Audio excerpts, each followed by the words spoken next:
एक और legal remedy आपके पास मौजूद है जिसे हम रिट कहते हैं।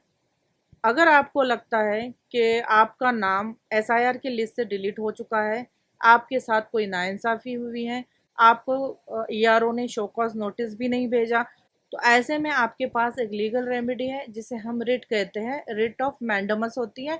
ये रिट आप हाई कोर्ट में फ़ाइल कर सकते हैं और हाई कोर्ट में फ़ाइल करके आप अपना जो नेम है वो सिक्योर कर सकते हैं।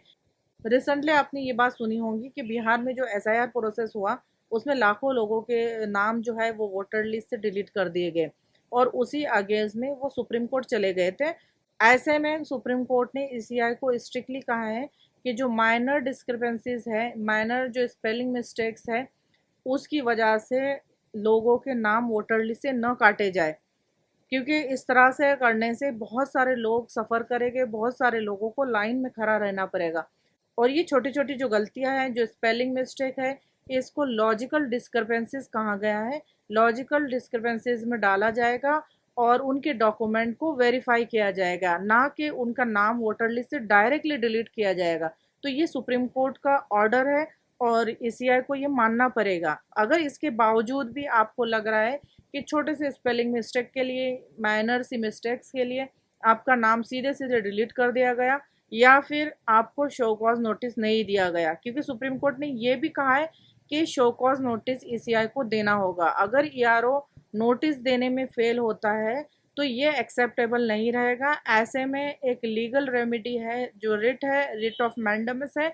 लोग रिट फाइल कर सकते हैं जिनका भी नाम वोटर लिस्ट से कट गया है, जिनको नोटिस नहीं आया और उनका वोटर लिस्ट से नाम कट गया है, उनके पास ये बहुत ही स्ट्रॉन्ग एक लीगल रेमेडी है कि वो हाई कोर्ट जाके अपना नाम सिक्योर कर सकता है। ये आपको पूरा पूरा राइट है।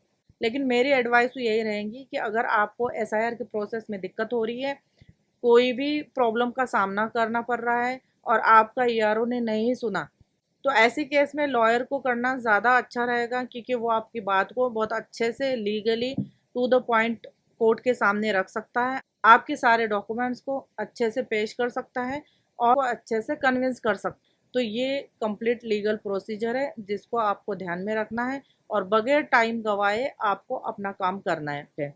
आई होप कि आपको ये समझ में आ गया होगा। अगर आपको इसी तरह कुछ भी पूछना है, एसआईआर के रिलेटेड पूछना है, या आगे जाके कोई भी लीगल एडवाइस लेनी हो, तो आप मुझे कमेंट करके ज़रूर बताइए। लेकिन ये ध्यान में रखिए कि आप जो भी सवाल करोगे, जो भी कमेंट करोगे, वो कंप्लीट होना चाहिए ताकि मेरी समझ में आए और मैं आपको उस हिसाब से जवाब दे सकूं। Thank you so much.